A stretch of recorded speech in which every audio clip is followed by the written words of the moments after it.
First, I just want to welcome everybody. Thank you for taking the time to join us. We're here to talk about, obviously, H.R.1. Today, obviously, like we're coming close to the end of the year, there's a lot of looming implications. It's a massive change moment for organizations. We're kind of thinking about this law from three different angles. One is really understanding what is the law. How should organizations and leaders be thinking about leading through this moment, and maybe what are some of the opportunities in it? And then finally, what does it mean for the labor market and the actual work that HR teams are doing? I'm really excited about the panel that we have with us today because of the topic we're covering. To help us understand the law, we've got Tim Kenneally from Foley and Foley. We'll lean on Mark Sadek, who is an OD consultant from our LD practice to really understand what this change moment means for leaders. And then finally, Mary Halpin, who's a senior career management consultant with Keystone, will help us understand just the implications for the labor market. Mary also has some very personal experience leading HR teams through a lot of change, and will share some of that perspective for us. Folks, before we get into just some of our, I'll let the group introduce themselves. So, Tim, why don't we start with you? Thank you, Luke. Good morning, all. I'm Tim Kenneally. I'm a shareholder at a law firm called Foley and Foley. We're a management side labor and employment firm. I've been practicing for a little over 32 years, and I basically spend my day defending employers against claims for wrongful termination, wage and hour issues, dealing with audits from the government, things of that nature. So glad to be here. Thanks, Tim. Mark? Mark Sadek. I'm a senior partner at Keystone Partners, and my focus is primarily on helping organizations and leaders drive change and be more effective. Thanks, Mark. Mary? Thanks. I'm a senior delivery lead here at Keystone. So I manage a group of career transition consultants who work with impacted employees across our client population. Prior to joining Keystone 3 years ago, I've spent most of my career as an HR leader at Fidelity Investments, a large mutual fund company out of Boston. In 2019, when I ended my time at Fidelity, I became a chief human resource officer for a regional bank in the Northeast. And that's a lot of my experience for today. Thank you so much, Mary. Folks, before we get into the discussion, I think it would be really good just for us to do a pulse check and see kind of what's top of mind around this topic for all of you today. So I think we're going to launch a quick poll here just to get a sense of what's top of mind. Tim, while we're getting the results from the poll in, I'm wondering if you could just maybe start at a very high level and help us understand really what is the H.R.1 law? Sure, happy to. So a lot going on with this bill, and probably more than we can cover in 1 hour. But if I had to pick those parts of the bill that are most impactful for HR professionals and employers, from at least from a legal compliance standpoint, I'd say that the first one is the tax credit for qualifying paid family medical leave payments that will begin on December 31st of this year. Another is the tax credit for premium pay of overtime. Another is the tax deduction for qualifying tips. Another is the trebling to $30 billion of the ICE enforcement budget, which will have an impact on I-9 compliance. And then finally, I want to get the name right, dependent care flexible spending account contribution limit increase to $7,500. So those, I think, are the most important for HR people to understand and address. I'm just looking at the poll results, folks. We should be able to see them. Mary, Tim, Mark, I hope you can see those too. Looks like permanent credit for employer provided paid family. So I think that was some of what you were speaking to, Tim. I'm curious to these results. What did these results say to you, Tim? Well, I think that people are looking at the correct issues. This group, which I believe is mostly HR professionals, are looking at the correct issues and should get an understanding of those and figure out the best way to come into compliance with this new law. Thanks. Mark, I think about this as it's a huge change moment for organizations, and particularly as we think about, it's November 10th, you take out a couple of weeks for vacation and those kinds of things. There's maybe 5 weeks to try to get some things done before the end of the year. Maybe can you kind of speak to how organizations or leaders should really be thinking about leading through this moment? Yeah, it can be daunting. I think that when we look at this, we might look at it as a compliance issue, but really, I think the way that we manage the change and that we build the trust with employees is the real opportunity. So if we flip the coin a little bit and look at it more from an opportunity standpoint, then you're going to be able to build trust, reinforce culture, demonstrate how you and your leadership teams are responding to the change. You could also turn this compliance initiative into a strategic advantage, right? Looking at some of these things like the paid leave and loan repayment, those are things that can strengthen retention, build your brand, and allow you to create some competitive differentiators in the talent acquisition space. The third thing is that it's a time for HR to show up and lead, right? One of the things that I hear from our HR partners all the time is their desire to show up as strategic partners in the organization. And so this is a way for them to do that. While keeping their people at the center of the conversation. I love that idea of showing up as a strategic partner. Can you say a little bit like how should they think about doing that, or maybe what can get in the way? Yeah, so I think that if it's only looked at checking the box and we have to do these things, we have to update the W-2s. If you're looking at it as a tactical objective, then you're going to miss opportunities, right? Then you become an order taker, a doer, as opposed to a leader of the change. Thank you, Mark. Mary, as I think about like the kind of third bucket that we're thinking about here, the labor market and the implications for this law, and maybe just a little bit of your own experience thinking about what it's like this moment inside HR teams and what they have to get done. Would love a little bit of perspective from you on that.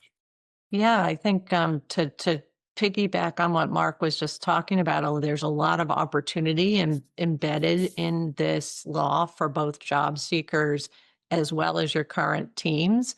Some enhancements, some tax incentives, increasing some of the dependent care and family paid, a lot of real big benefits that can be strategic differentiators for you all in the hiring market in order to try to attract those workers. I think, from my everyday, getting the right talent matched up with the right roles is the biggest challenge both my clients who are looking for roles have, as well as what I'm hearing from the companies we work with, is finding those people. And so this is a great way to create that strategic differentiator, to be able to integrate some of these points into your recruiting strategies and get out in front of it, which also means talking to your current employees, as Mark was alluding to.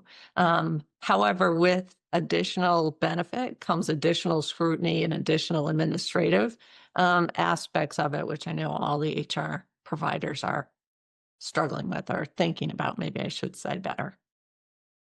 Thank you, Mary. Folks, it just dawned on me that I didn't introduce myself. I'm Luke Higgins. I'm a VP of Business Development with Keystone Partners. I've spent about 20 years in the human capital space. I'm also a certified executive coach. And I'm realizing I didn't really say who Keystone is. So Keystone Partners, we've been around for 40 years. We're a career development and leadership development firm. We do executive coaching, group development, and career transition. So that's obviously why this topic is of huge interest to us. Tim, as I think about this moment and what organizations are trying to get done before the end of the year, I would assume the phones at Foley and Foley are blowing up with all kinds of questions about this law. So would love to know what's happening in your organization and what are you hearing about this? Oh, Luke, actually, surprisingly, we haven't gotten as many questions on this topic as I had expected that we would get. And I'm concerned that perhaps people aren't aware of the immediate compliance obligations that they face, or they're waiting to see, maybe the government shutdown has delayed their interest in it, or they're looking for other people to take take the lead on it. But yeah, we haven't seen as many questions about it, and so I'm kind of glad we're doing this webinar, to be perfectly honest with you.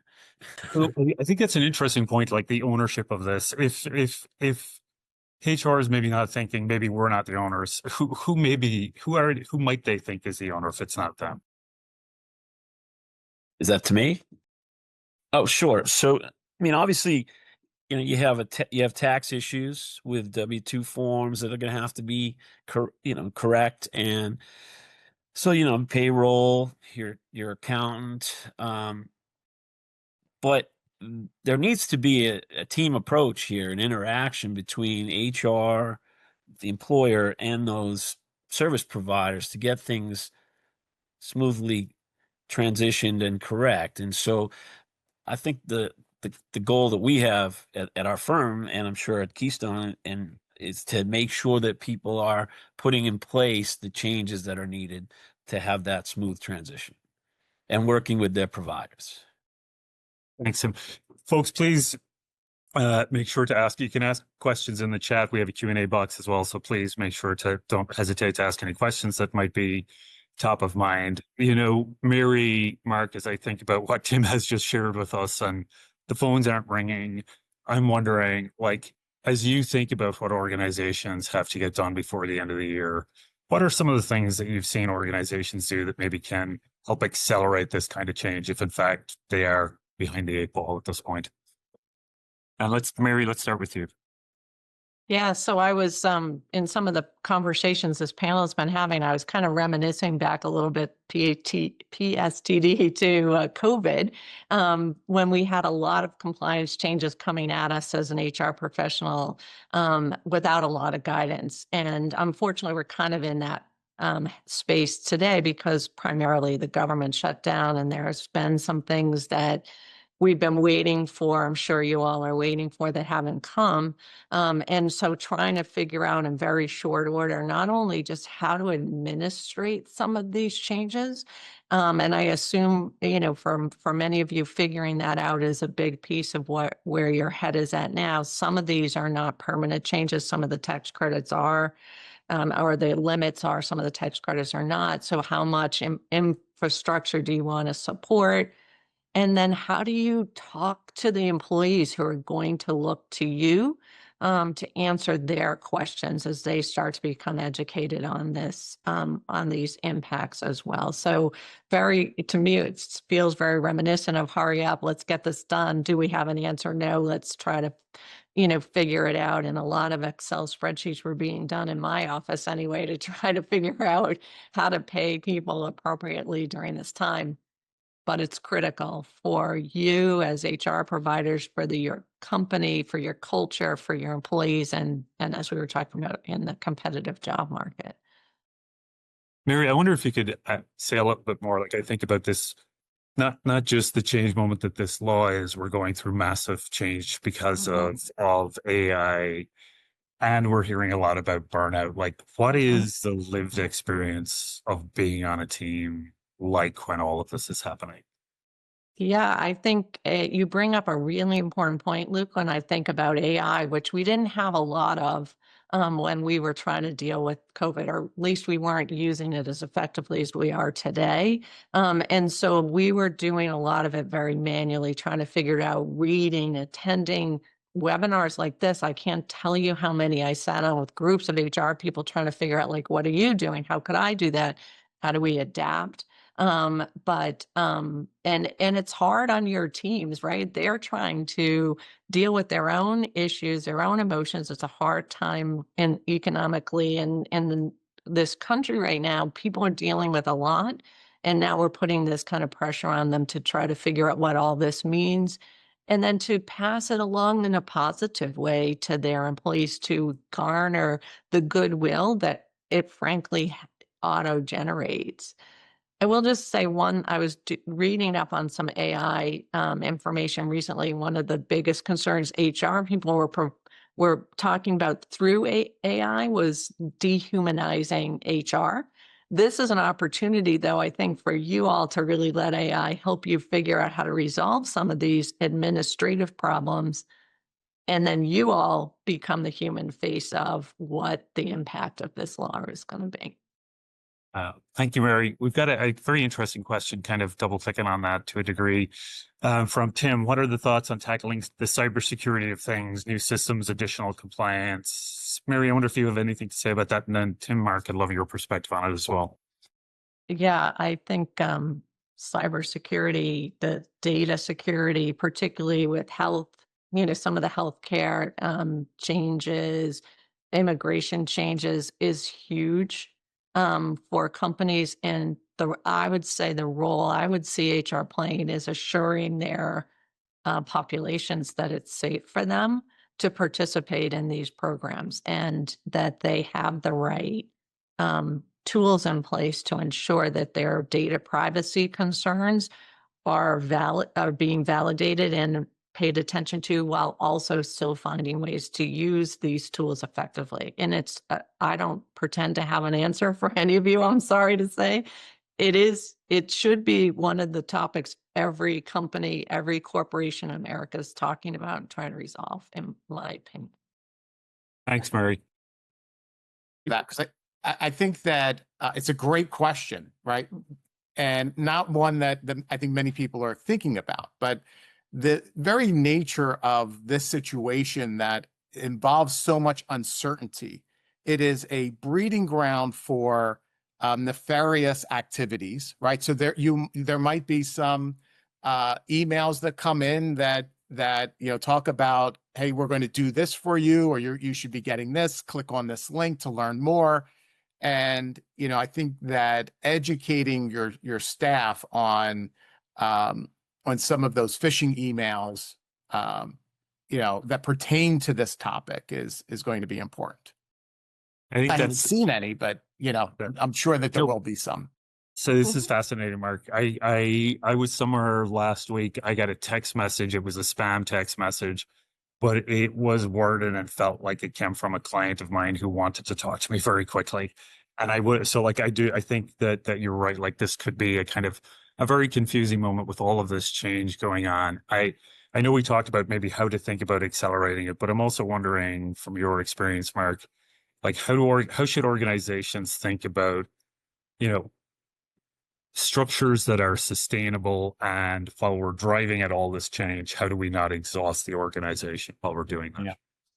Yeah, I think that the risk of exhaustion is going to come into play if you're not thinking about this systemically, right? When you think about this as a systemic problem that requires a wide variety of resources to help you complete it, right? Getting a cross-functional team of not only your HR, your talent management team, but also legal, info security, which I wasn't thinking about until Tim's question, but even having them come in as part of this conversation.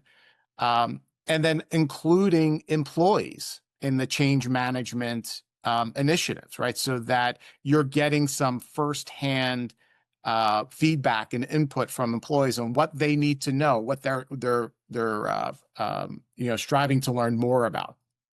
So could you just say a little bit more about that? Because I sometimes think that when organizations engage employees in the change, what actually happens is a lot of communication gets pushed at employees. So I wonder just what are the most effective ways that they could think about engaging employees during this change? Yeah, I think that over communication, because there are a lot of different topics here, right? So over communication and communication saturation can occur. I think being thoughtful around who you're communicating to, when to communicate to them is going to be imperative. So, creating a very clear communication plan, looking at your stakeholders, what is it that they need to know, when did they need to know, and how are you going to get that information to them is going to be paramount. So I mean, that's a general, change management strategy that you can use not only for this, but for any large change initiative. Thank you, Mark. Tim, and not to be confused with our audience member, Tim Kenneally, I'm wondering, in terms of Tim's question about cybersecurity, this kind of looming tight deadline, I'm just curious what your perspective is on that. Sure. This law is going to require a lot of policy changes for employers. You're going to have to change your paid family medical leave policy, perhaps. You're going to have to look at your overtime and tips policy. So to the to Tim's question, you may need to look at your written information security program to determine if there's any impacts on it by changes that are resulting from this law. And so, and to Mark's point, I think coordinating with your information security, IT folks, your accountants, your legal on what impacts this law may have on your policies, including that written information security program and or your technology, your protection systems, is critical. And then what you change, you're going to need to train your staff on, right? You're going to need to have some kind of training either at the beginning of the year or after a change in order to alert them to the new systems and policies that are in place. And so I think that that's going to be a critical compliance obligation for HR. Thank you, Tim. Mark, Mary, I'm wondering, I think when we were talking, that Tim's question about cybersecurity wasn't something that we were talking about when we were preparing for today. I'm wondering if there's anything else that's coming up for you. Well, let's say, Mary, start with you. Something else that, hey, this is something HR teams should be thinking about that we haven't discussed yet. Yeah, I think, understanding, the broad changes that are happening as a result of this law, Medicare, Medicaid, you may say, well, that doesn't affect me, but it may change how people are getting health coverage in your population. And you may want to investigate that a little deeper to say, does that mean changes for my benefit plan? Do I need to step in and fill some gaps that this law may be creating for my population? Increases to the dependent care and whatnot may create issues for your higher compensated workers, which we don't really think about in the terms of this law. But as you do increase discrim testing, you may find that that's going to be things that you want to talk about. And then, just making sure that you are using the benefits to your benefit, talking about them, looking at them as you kind of, look at all the things that you offer your employees. Are there places you can dial back, places you want to dial up as a result of some of these changes? And then I think Mark will probably chime in on this too, but communication, I think largely the employee population doesn't understand what this law is. Some people have a very negative perception of it. Some people have a very positive perception, but it's not really born out of a lot of information. And this is the opportunity for you to give them the information that's really pertinent to them as they are employees at your organization. Thanks, Mary. Mark, anything you would add there? Yeah. So I think a couple of things. One, really assessing the risk of non-compliance, right? So, as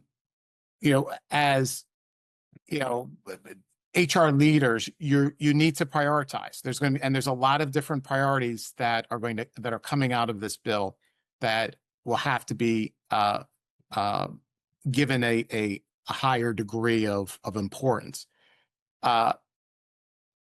And the risk is that some may say, okay, we're gonna put this off because we don't have the time or the resources to focus on it. We're gonna focus on these things first. And there are some inherent penalties that can be seen for non-compliance. And I'm sure Tim can get into a little bit more of that. The other is managing the emotions of people who are left out of this bill, right? So, certain people qualify for certain benefits, some people don't. And when people don't qualify, the risk is that they're going to feel like you, as the HR person, are leaving them out and not understanding the difference between what the bill is saying and what the law is saying versus what the organization is saying. Thank you, Mark. As I kind of think about the law, Tim, itself, and this thinking about maybe the deadline, things that have to get done. If I'm sitting on the webinar today and I haven't started, like maybe I'm having a moment of panic, where would you say, like, these are the first three things you got to do? Well, you're going to have to issue W-2s fairly early in 2026. So, understanding the overtime aspect of this law, understanding the tips aspect of this law, and understanding the paid family medical leave aspect of this law can have an impact on the the content of that W-2. So I would want to get ahead of that. This law is tricky. There's some parts of it that are unusual and don't make it as easy to make these calculations. So I'll give you an example. And on the tips, not all tips are included in this deduction. So, for example, if you have a large group at a restaurant and the restaurant charges a gratuity for that large group, just because they automatically charge if you have more than 10 people, for example, that gratuity does not count as a tip under this law. And so you can't include that in the employee's W-2 as something that can be deducted from their gross wages. And you wouldn't think that, but that's a unique aspect of this law. And similarly with the paid family medical leave piece, if you live in a state where they have paid family medical leave and you get paid family medical leave benefits through the state, that doesn't count towards this credit. You only get what's above and beyond the state benefits. So, employers are going to have to put some systems in place to capture these rather unique aspects of the law and then issue correct documentation. Because unfortunately, if you issue an erroneous W-2, there are significant penalties that the IRS will fine the company for, and can be as much as $2 million at times if you get hit with enough. If you have enough employees and you make enough mistakes. So if you make a mistake with all of your staff on their W-2, that's a significant risk. Thanks, Tim. And folks, please make sure to submit your questions. I'm guessing that there's probably a lot on your mind. No question is a bad question. Mary, I'm thinking about the same thing. If I'm sitting in the audience and I'm just having this moment of we're behind, how do we really get strategic and make progress? What are some things that, from your experience, you'd say, again, these are the top 2-3 things I would want to get my arms around really quickly?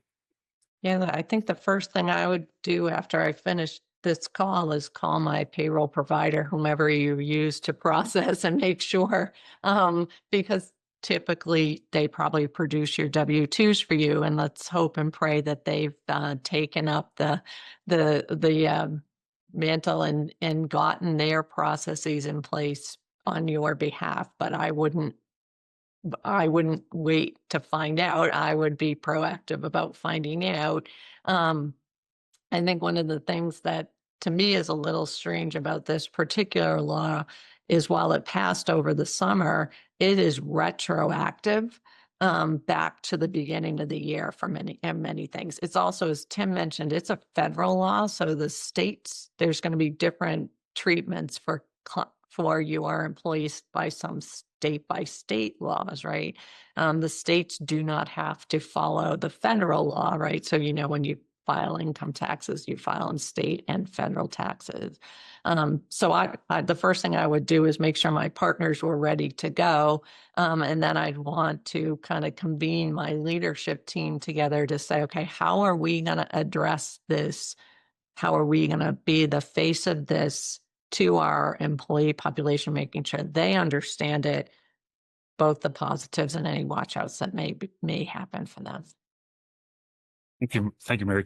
Mark, I always think that one of the reasons that I fell in love with coaching and development is that I always think there's, in moments like this where change can feel heavy, there's also maybe some opportunity for some new thinking, new ideas, whatever, to become part of the organization as well. And so I'm just curious, as you think about this change, how might organizations think about not just the heaviness of what they have to do, but using it as an opportunity to maybe drive innovation or new thinking? Yeah, I mean, a lot of that is mindset, right? And your own internal capacity to view the change as something that can be positive. And that's hard to do when you're faced with some tight deadlines, as we are now, especially if you haven't started on this journey yet. Yeah, I think that ensuring that there's a support structure, and some of you on the call might be, sort of on an island by yourself. So I would reach out to your professional groups, SHRM groups, or whichever HR communities that you might be involved in, and seek out support structures, right? Seeing what your colleagues are doing, especially in smaller organizations versus your colleagues in larger organizations. But being out on an island in this instance is going to make it exponentially harder. And so finding people who you can not only commiserate with, but also partner with to put together a strong plan of action. Thank you, Mark. I think, given the what we're talking about, it would be wonderful just to get a check from our audience in terms of, so we're going to launch another poll, folks, just to get a sense of, where are you in this process in terms of being ready by the end of the year? Are you done, halfway there, not started yet? Would love to just get a sense of where you are. Halfway there, not started yet, but thinking about it. Okay. No idea where to start.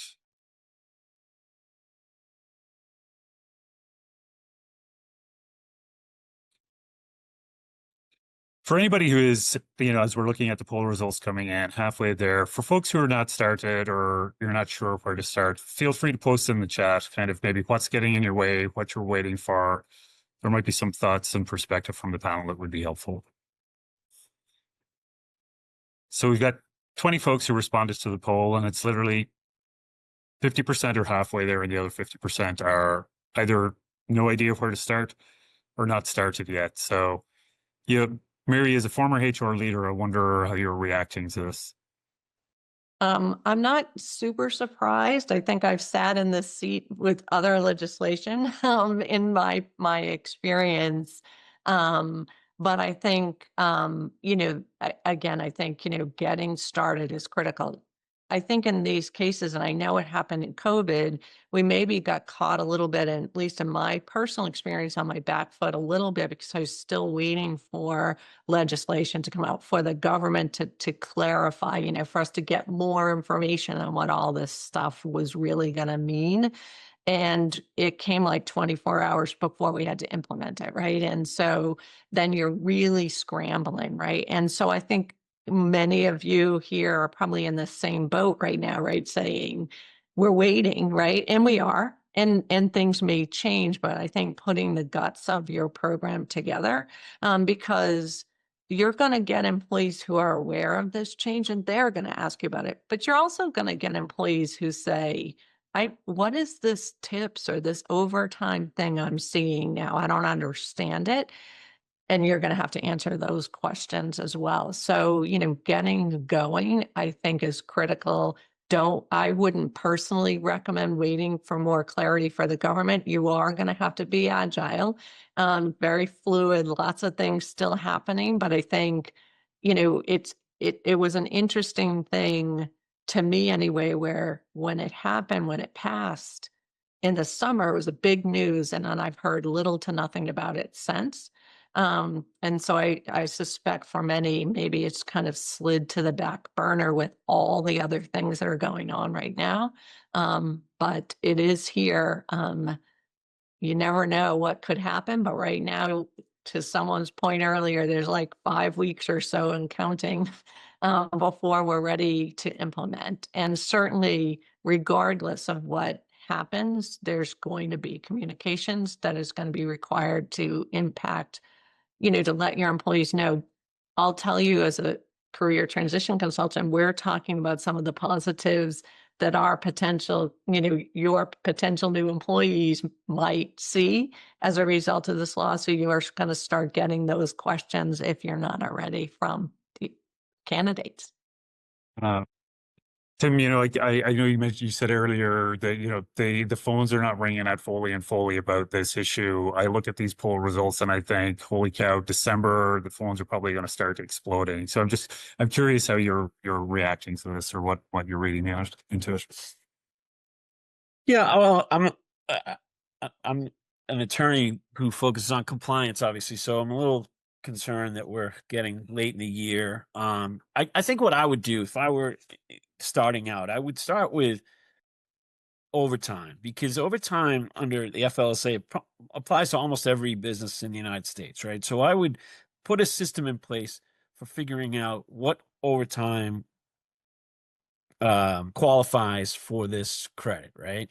And I talked to my accountant, I talked to my payroll people. I'd make sure that there's going to be a calculation as accurate as possible of that number before the end of the year, so I could put it on the W-2, right? And then I think I would go to the tips issue if I'm a tips business, right? And we don't have the full final list of what tip positions there are, but they've given us a preliminary list.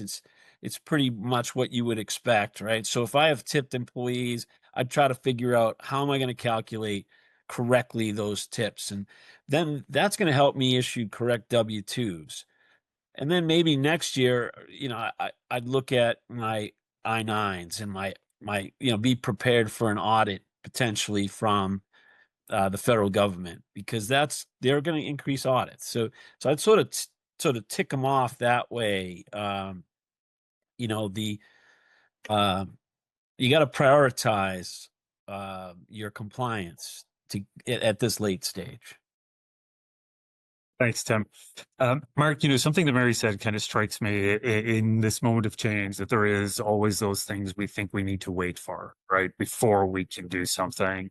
And I'm curious, in your experience, like, what would you say, like, these are things you don't need to wait for anything. You can do these things right now, versus what organizations really should wait for clarity on. Yeah. Well, I think that with uncertainty, comes a lot of inertia, right? And so overcoming that inertia is the first battle, the first hurdle that you will need to overcome. The risk here is that your HR hotlines are going to get inundated with calls in January and February, right? People are going to say their W-2s are wrong, and you're going to need to be able to explain why they're wrong, or why they're not wrong. And the confusion around, for example, overtime, there are so many different rules like tips, that it just can be overwhelming to educate yourself. So that I think the first thing that you need to do is just entrench yourself in as much information as you can. At this point, there is a lot of explanation and description of the laws. And if you haven't already done that, I would encourage you to try to learn as much as you can, so that you can figure out and strategize internally what you're going to tackle first and how you're going to tackle it. But I think that, I'm not sure if I answered your question, Luke, but I think that those are things that are incredibly important, right? To overcome the inertia. You just have to, hit the gas, the pedal to the metal, and get going. Yeah. Thanks, Mark. I'm wondering, as I think about the change the organization is doing, that the HR function is going through, Mary, so there's a lot to get done. How do they think about the rest of the organization? Like, in your experience, how much attention would the rest of the executive team be paying to an issue like this, and be curious about progress, or holding HR accountable for progress? In my experience, probably little to none. No, they're paying attention to it. They probably largely look at it as an administrative task. It's a payroll issue. It's a tax issue. Benefit people need to worry about that. And to both Mark and Tim's point, there's a lot of that needs to be tackled. Because you have to be in compliance, you have to be paying people correctly, you have to be, submitting W-2s correctly. Those things are accurate. And in my experience, I never had a conversation about any of that with a senior leader that I worked with in the almost 30 years I worked in HR. However, I think there's opportunity here as HR thinks about how do I be the human face to this world, to my employees, and then selfishly to my potential candidates that are coming to the system. How do I encourage people to take advantage of opportunities? How do I enlighten people as to new opportunities that may be available to them? There's some time limits on some of these changes too. Not necessarily the ones we've been talking about, but some of the Pell grants and continuing ed things.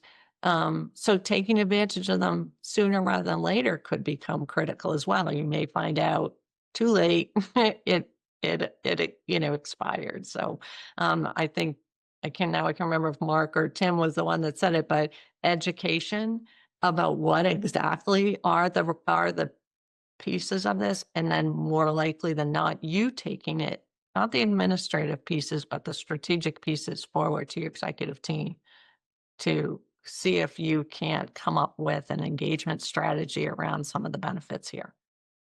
So I'll tell you, Mary, I was really hoping the answer to that question would be that it was a rally and it's a team effort and the executive team is right there with you. But it's making me think about something you said earlier on the call that, one of the things that you would do is like really get with your payroll provider.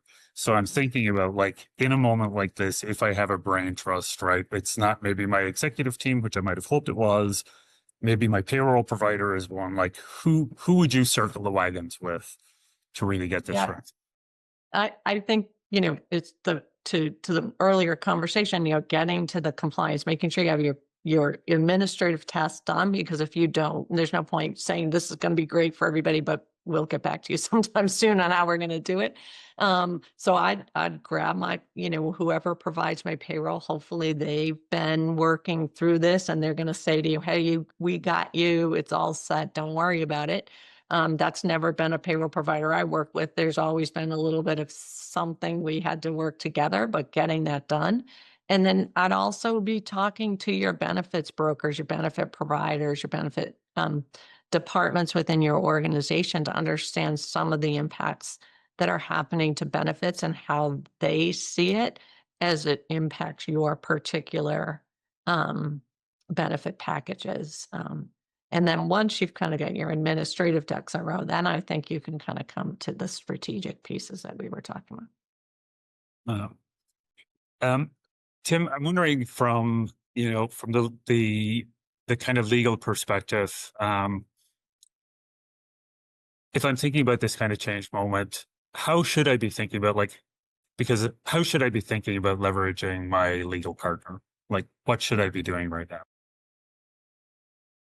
Yeah, I mean, to understand laws like this, you need them broken down into their components, right? And that's what lawyers are supposed to be able to do, is to take a law and synthesize it down to the critical elements that an individual can understand. And so I'd be asking the person that provides me with legal advice in this area, synthesize this law for me. It's massive. How do I understand the components of each of these pieces? What overtime can we, get credited for?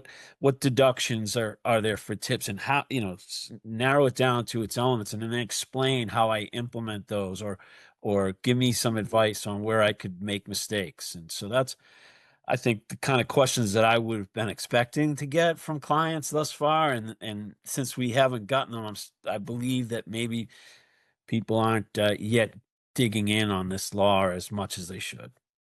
Yeah.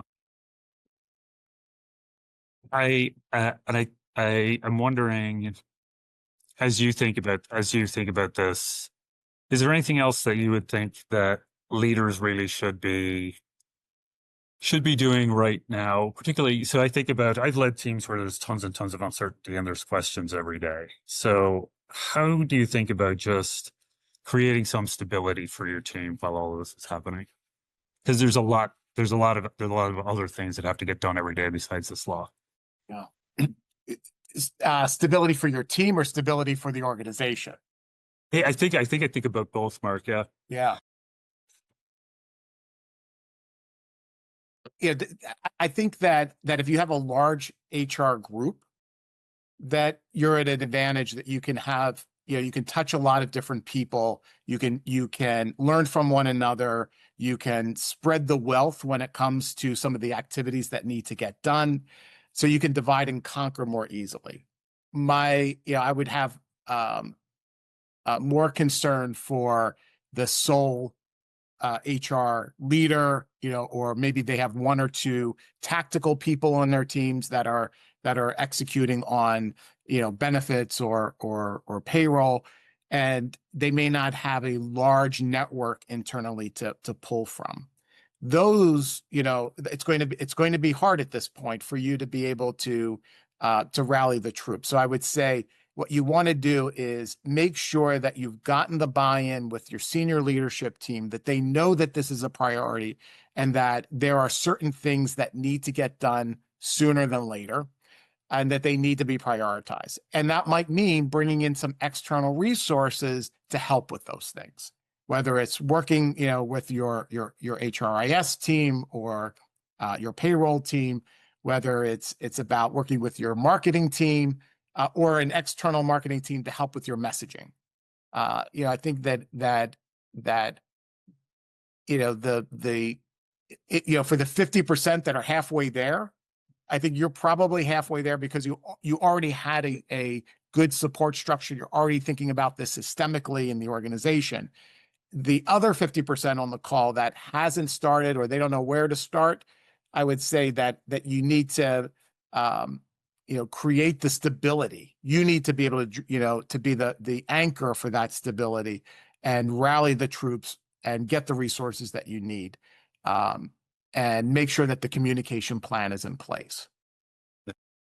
Thanks, Mark. And it just piggybacks on a question that just came in. I think that, and it's something I think you've alluded to, Mark. This could be a moment where it could, as a HR leader, I might feel very, very kind of isolated. It could feel lonely. And I think, Mary, you kind of doubled down on that, saying like, my executive team never asks me about these things. So as a HR leader, like, where should I think about maybe finding some shared experience, or what community should I think about accessing? Me? Yes. Yeah, Mary, I would say, some forums like this, right? And I'm sure as we started this, at least if I put myself back in that seat, I would have been panicked because I would have think like, oh my God, like I'm so far behind. And then you start to see the poll results come in and realize that people are struggling with how to wrap their arms around this. So creating these communities, getting these answers, starting to understand, working with SHRM, with your local chapters. There's if there are not conversations, start them, because they may not have started them because they may be in that 50% that don't know where to even get this started. Your benefit brokers, if you are in a smaller HR function where you use a broker, often they'll have roundtables or support groups to help understand some of these implications. So I would start to reach out to those things, your internal HR community. Again, maybe I have a unique perspective, but my senior leadership wanted me to tell them my solution, not my problem. And in this point, if I was putting myself in the seat of many of our attendees, I don't have my solution yet. I'm still trying to get that. So I would start with the people who are going to help me get to my solution. Thank you, Mary. Folks, I think since we haven't gotten any, I'm looking at the Q&A, we haven't gotten any questions. It might be time to wrap up our discussion for today. What I would love to do, Mary, thank you for the comments that you made. Tim, Mark, I'd love to know if there's anything else top of mind, some final thoughts from both of you. Maybe Tim, we'll start with you. Sure. As a lawyer, I typically focus on compliance, but to Mark and Mary's earlier point about maybe trying to take advantage of this law, there may be opportunities here to do things with your staff, right? And Mark and Mary are better off talking about this, but I think what I would be concerned about is if you're looking to say take advantage of the overtime, and you're deciding, well, should I convert my exempt employees to non-exempt so they can take advantage of the overtime? Well, there's legal problems with that kind of a conversion. So before you do that, you should talk to your attorneys about whether or not that's going to be legally compliant. Similarly, the law built in a provision that says that you had to be in a tipped role as of December 31st of 2024 in order to be able to take advantage of the tip um, uh, deduction this year.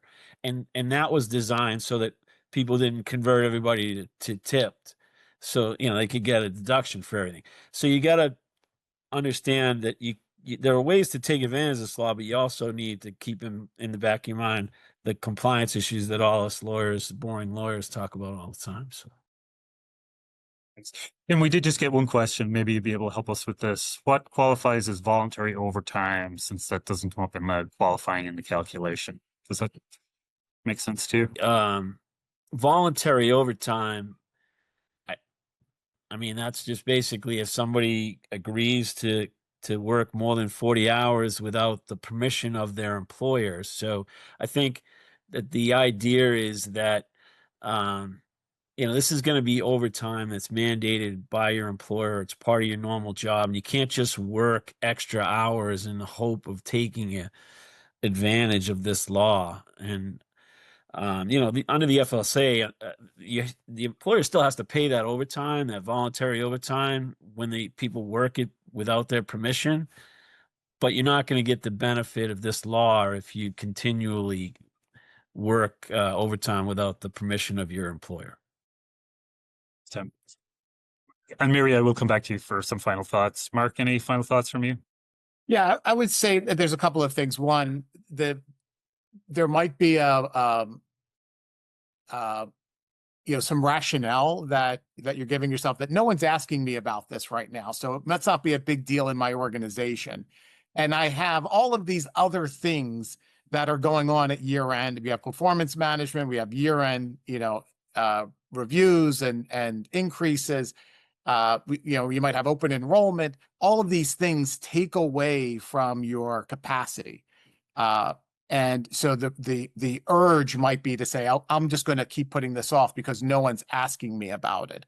And the reality is that they may not be asking you about it because they don't know. And if you find yourself as the HR professional is not being in a position where you know all of the answers, you can imagine where they are. They don't know what to ask. They don't know how this is impacting them. But I will guarantee that when they get their W-2s and they start to do their tax forms, lots of questions are going to come up. And, if you're not in a place where you can answer them, it's not going to bode well. Thanks, Mark. Mary?